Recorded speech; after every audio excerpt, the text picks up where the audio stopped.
It's a weird slate tonight for MLB DFS. I have my number 2 pitcher and my number 1 stack in a situation where I'm not sure if that game will play. So that's fun. It's only 5 games. Lock technically at 8:10 right now. It might be 9:40 depending on the White Sox-Orioles game.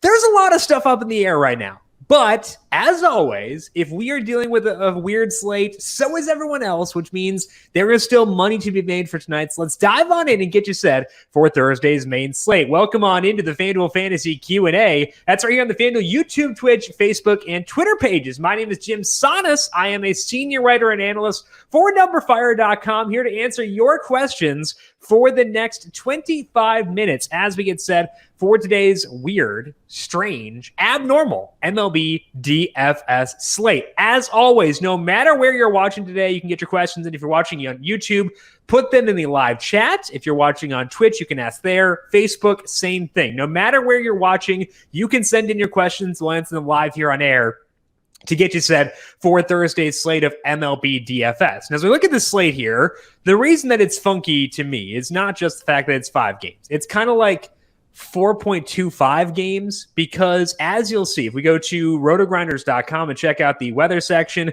via Kevin Roth, I'm not sure if this White Sox-Orioles game is going to play for tonight. What Kevin said on his forecast over on Rotogrinders is there's rain around, but there's never heavy rain. I'm currently thinking they just play through off and on showers, and I'll have a better idea closer to lock what will happen there.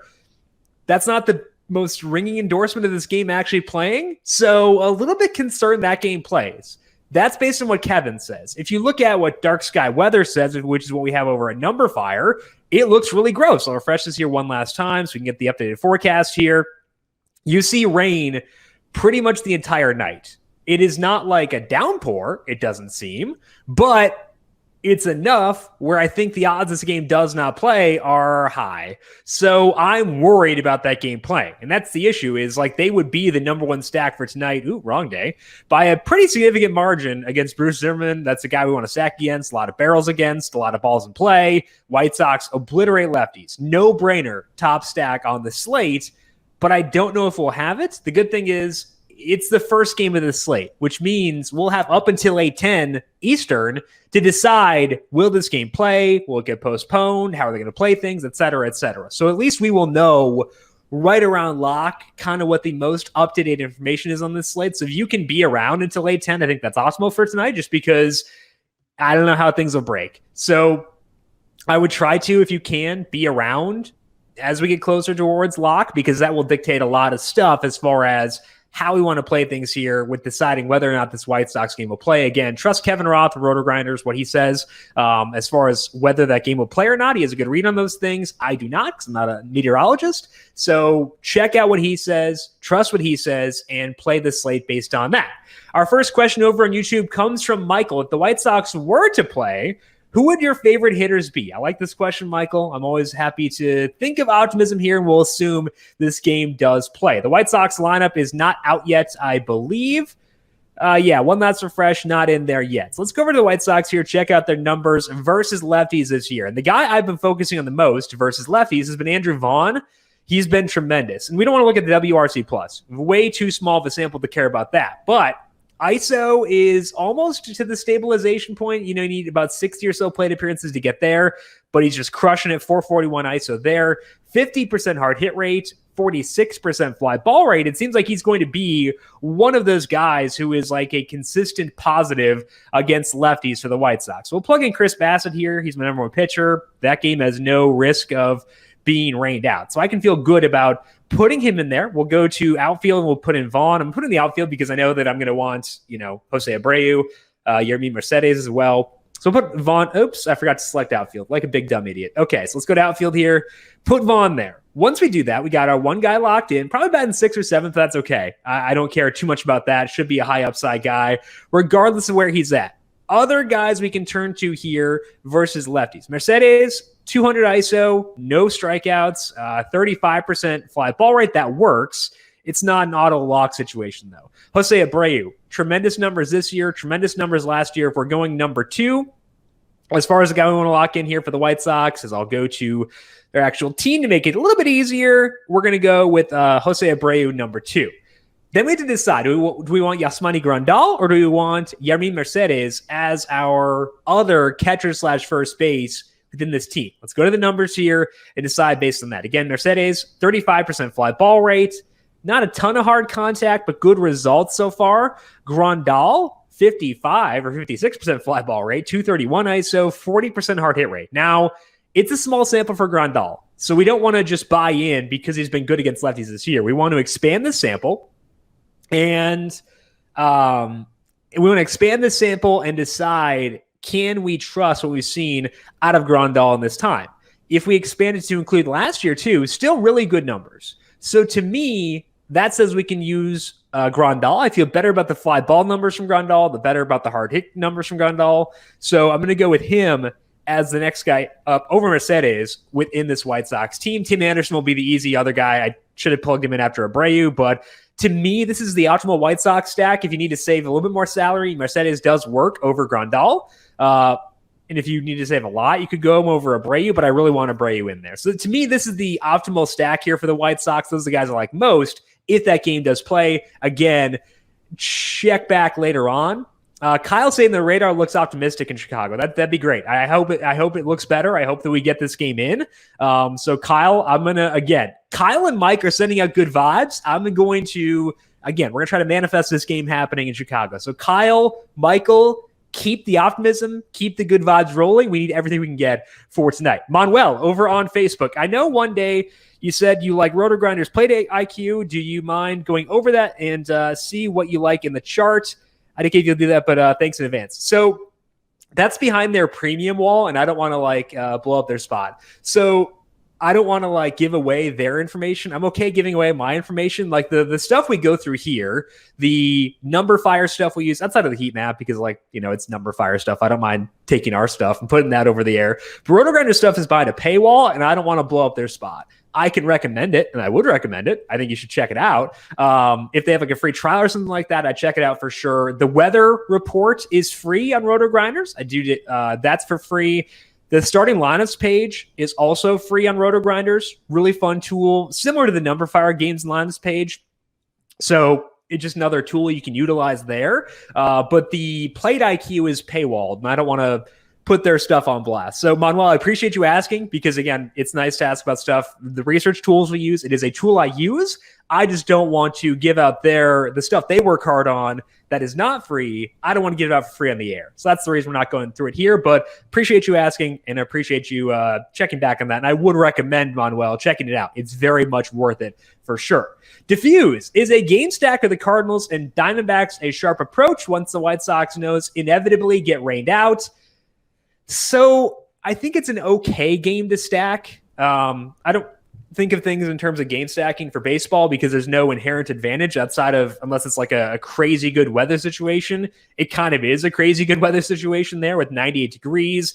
Obviously the best park on the slate by a wide margin. So it does wind up being the best environment to stack. The reason that I'm not jumping off the chain to try to stack that game personally is that both Carlos Martinez and Matt Peacock are big ground ball guys. Peacock, I think a 60% ground ball rate in the small sample. Martinez has been getting better there recently. So that's why I'm not super, super itchy to get to them as my top alternatives from a stacking perspective. Now, Mateo asked for other bats we can look to. We can turn to as far as if we assume the White Sox aren't going to play. I would say the Rangers would probably be the top stack for me as far as being an alternative. Facing Chris Flexen, a guy doesn't get a lot of strikeouts, lets up a lot of balls in play, decent batted ball numbers, but not great. That to me bodes well for the Rangers. So the Rangers would be the top alternative for me. I do have the Diamondbacks number 3 overall and number 2 if we assume the White Sox can't play. Cardinals are right after that. So they would wind up being top end stacks, but they're more out of process of elimination versus really feeling good about the way things grade out there. Jerry over on Facebook, do you think the Texas and Seattle game will be a slugfest? I think the Texas side will be. I am wary of the Mariners side because they're facing a lefty in Colby Allard. Allard has generally done a pretty good job of limiting hard contact. The Mariners pretty bad against lefties, as you can see here. Their numbers against lefties, 85 WRC plus, 25% hard hit rate, a lot of strikeouts. That's rough. So Allard coming up from the bullpen, he's had good numbers this year, but like whenever a guy goes from the relief to pitching as a full-time starter, you do want to make sure you look at things and kind of like adjust up effectively in the bullpen this year. 27% strikeout rate, 7% walk rate, just a 5% barrel rate against. So I would say the Mariners are more so one-offs like Haniger, Kyle Lewis, guys like that, the righties on that team versus a full stack, just because I don't tend to stack them versus lefties because they just got a lot of lefties, and that does lower my enthusiasm around using them. Kyle, I've heard from a few sources. Oh, Kyle's got sources. Love it, Kyle. Okay. That Peacock is not starting tonight. Any news on that front you have heard? Let me check here just to double check. See what the Diamondbacks probable pictures are. This is my other computer because I didn't have the tab pulled up because I wasn't expecting them to change starters midstream. It still lists Peacock on the official website, so I guess I would assume. But hey, Kyle, if you got hashtag sources, man, maybe it'll change. I'm kind of hoping it does change because, like I said, Peacock's not really a guy I want to stack against because the ground ball rate is so high. But I want to get in that environment. The other reason I'm not super jazzed about stacking against Peacock is he's really good against righties, and the Cardinals' main hitters we want to use are all right-handed. So I guess like I would prefer it if they were to go with someone else as their pitcher, but at least based on their official website, it sounds like Peacock is still starting. I'm looking at Twitter right now. I guess it looks like he's going to be starting, but I don't know. Hopefully that changes. I don't know. We'll see. Against Frankoff. Okay, so it looks like Frankoff might be able to turn it. So what we'll do here, Kyle, just in case Kyle's right, his hashtag sources are right, let's see what we do with Frankoff if he winds up being the starter for the Diamondbacks tonight instead of Peacock. If I can spell his name right, that'd help. All right, Seth Frankoff. Let's check out the numbers here for him. He hasn't pitched in a while, so that's good. That does mean that, it's a possibility. Let's look at it and see what happens. Okay. Also a ground ball guy this year, although it's over a small sample. If we go to the KBO, there was not batted ball data there. Okay, so we're looking at the minor league numbers for Frankoff. Back in 2017, 52% ground ball rates. I would rather stack against Frankoff personally than against Peacock. So to me, it'd be an upgrade for St. Louis if they were to go Frankoff over Peacock. Again, I'm still assuming that it's Peacock because that's what they're saying on the official website. But if it does switch to Frankoff, then my official recommendation would be to upgrade the Cardinals hitters because I'd rather stack against Frankoff than Peacock personally. Let's go to Michael in a Rangers stack. Who do you prefer other than Garcia? So Garcia's number one. Yeah, I'm glad you mentioned that, Michael. Definitely going to go Garcia number one. But let's pull up the Rangers numbers here versus righties to see what we would do outside of that from a stacking perspective. I know Nate Lowe had a dinger. I think it was last night. And he'd been in kind of a rut. So that was encouraging to see him getting his swing back a little bit. Lowe, 46% hard hit rate against righties, 212 ISO. That works. So I would say he's probably going to be on that list. Let's go to the Rangers here. We're going to put Garcia in the outfield first because he is the number one priority here. All right. I think Lowe would probably be the number two option as far as which guys would want to go to. So let's put him at catcher / first base. $2,600. Good salary savings there. We'll definitely take that. Willie Calhoun, 170 ISO against righties. Good batted ball numbers. Let's see what the barrel numbers say on Calhoun so far this year. So I know when he first came back, there wasn't a whole lot popping from a batted ball perspective. It was pretty rough. 4.6% barrel rate this year. That's okay. It's below average, about half of average, but like for him, it's actually not that bad. Let's see what he's been doing here recently, because I think that because he's coming off an injury, maybe we do want to value the more recent data more. And the more recent data says he's been hitting the ball pretty hard. So I think that's encouraging. I would say that's a bump up for Calhoun. So let's go with him. The elephant in the room is Joey Gallo. I have been off of Joey Gallo this entire year. He's been making swing changes, trying to alter things, and I haven't been overly enthused with the results of that. But obviously, swing changes can be reversed. Things can be changed. Approaches can be altered. So I don't want to just totally write him off. And I do want to look at the more recent data on Gallo because it's possible that he's gotten better. It's possible that he's been trying to tap back into that power. So let's see here what Gallo's been doing. Had a barrel last night. That's good. Barrel. That's encouraging as well. Barrel. So pull up the batted ball numbers overall here as well. Not a lot of hard contact, but again, he's getting barrels. So if we go to the season stats here for Gallo, we see a 13.8% barrel rate. That's actually in line with last year. 34% strikeout rate. I guess Gallo probably would be the next guy up, just kind of by default. Be him or Solak. Solak's a guy I prefer to use against righties for the most part. 178 ISO against I prefer him to use him against lefties, but a 178 ISO against righties, not that bad. So I think that this would probably be the stack I would turn to for the Rangers personally. But, Kiner Falefa's okay. He's not the biggest power guy. He can get some stolen bases, which helps, but I wouldn't rank him above them. The stolen bases do help a lot. He's got 9 steals so far this year. I feel better about the power sticking, though, with guys like Lowe, Gallo, Calhoun, Garcia for sure. So to me, Kiner Falefa gets kind of shoved down the list just because I don't feel as good about the power sticking there as I do with the other guys, but the stolen bases should be there. So this is kind of what I'm thinking here with the Rangers as far as what I would go with them. Kyle, any shortstop that sticks out besides Anderson, just in case that game is canceled? Good question, because again, I think it probably will be. So let's go over here to shortstop and see what we can get from there. Kiner Falefa obviously would be an option, despite the fact that I'm not overly enthused with his power. Bullpen game for the Dodgers, that kind of lowers me on all the Giants, so not really into Crawford there. Galvis would be canceled too if that happened. I think Josh Rojas would probably be the number one option. Lower salaried, has some speed, has some power, facing Martinez. We want our hitters facing Carlos Martinez to swing from the right or from the left-hand side. So Rojas is someone who benefits from that. He's $2,500, plays shortstop, as we said here, a little bit of speed, hitting for more power. So I would say Rojas probably winds up being the number one shortstop for me if we don't get Tim Anderson. If we get Anderson, Anderson is first by a mile. If we don't get him, probably Rojas being the top shortstop for me for today. Let's go back to Facebook and talk to DJ. Dylan Cease, Chris Bassett, or Alex Wood. I like all of them, DJ. I think they're all very good options. I would rank them Bassett 1, Cease 2, Wood 3. The caveat there is, of course, make sure Cease's game plays.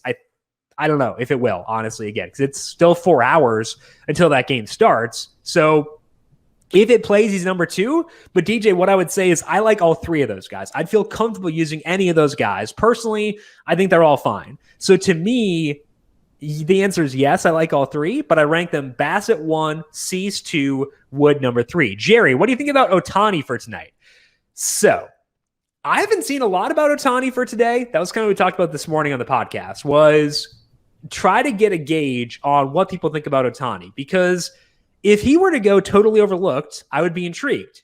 Because they're letting him start, which to me says Ohtani probably not going to have the same velocity issues he had last week.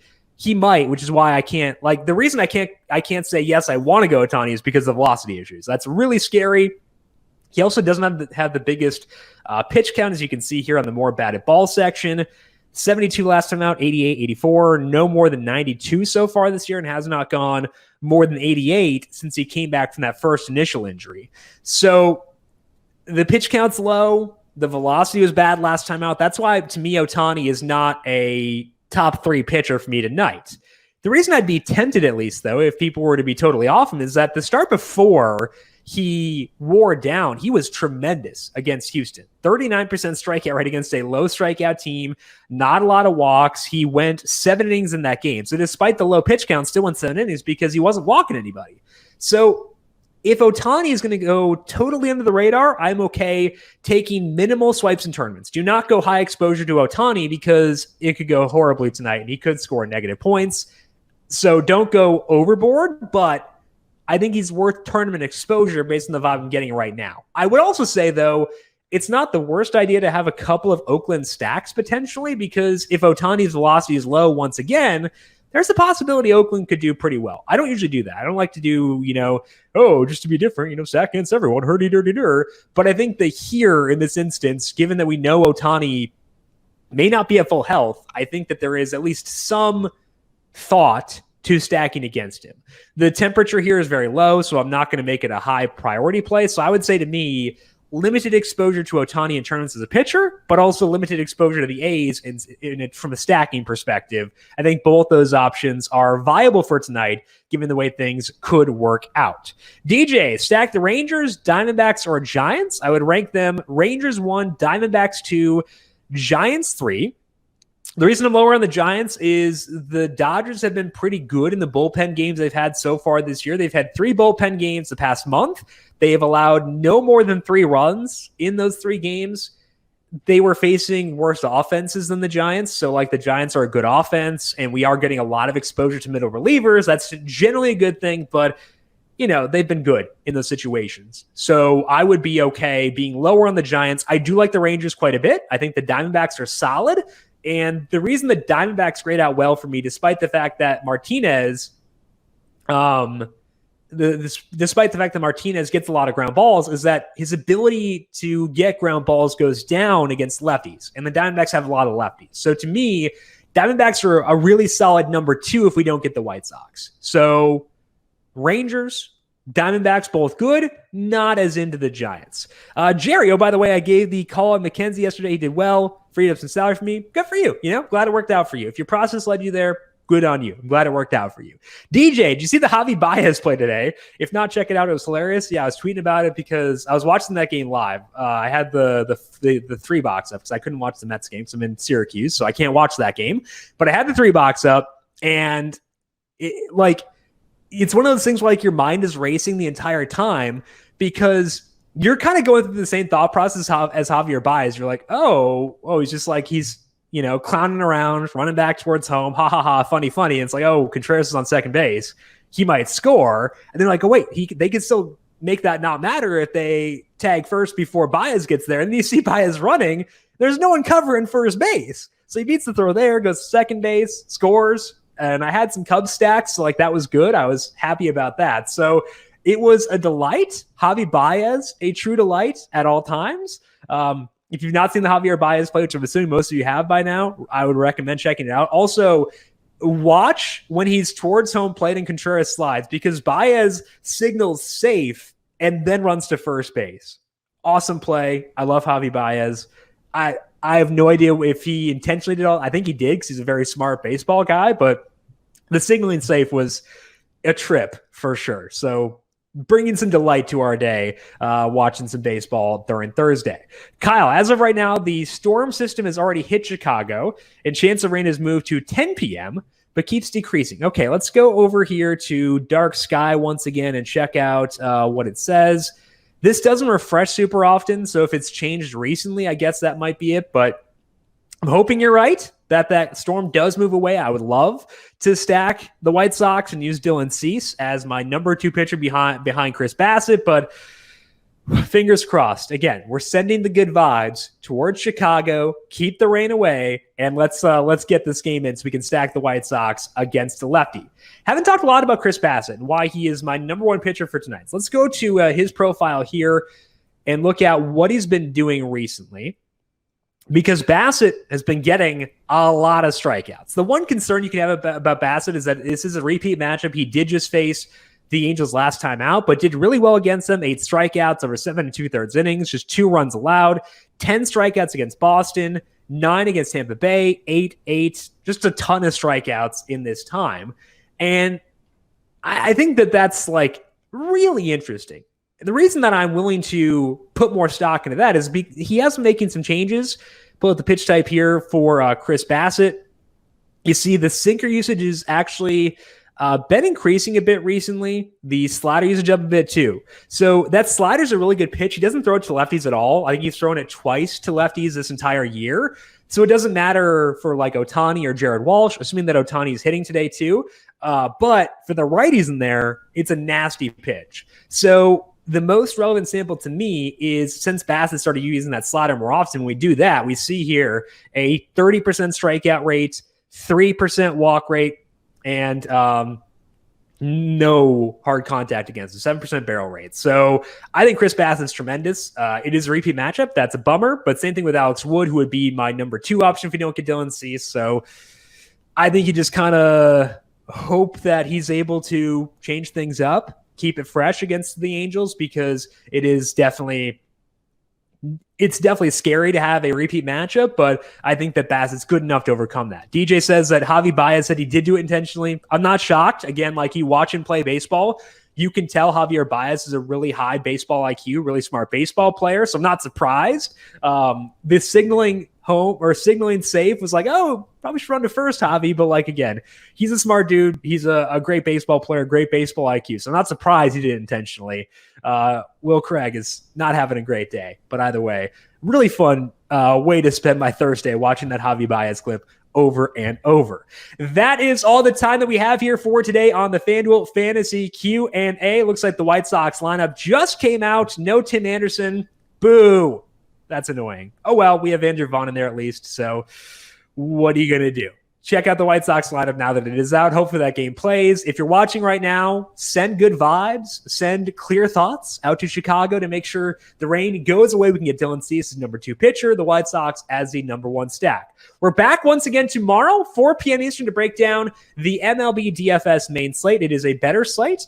Garrett Cole is there, so it'll be a better one. We'll talk about that tomorrow, 4 p.m. We have the solo shot at 10 a.m. or at 9 a.m. and the heat check for NASCAR coming up at 10:30, all on the FanDuel YouTube page. So make sure you are subscribed to the FanDuel YouTube page. Also check us out on Twitch and Facebook. Subscribe there. Get notifications as we go live each and every day. And also, if you're watching YouTube, hit that like button, because that does help us out quite a bit. If you have additional questions for me, I am on Twitter at Jim Sannes, JIMSANNES. You can also follow the FanDuel Podcast Network for all of our podcasts at FanDuel Podcast. Big thank you to Calvin Theobald, our video producer, for running the video side of things here today. Thank you, Cal, as always. And thank you to everyone for tuning in. Good luck to you with your MLB DFS lineups for tonight. And we'll talk to you once again tomorrow on Friday. This has been the FanDuel Fantasy Q&A.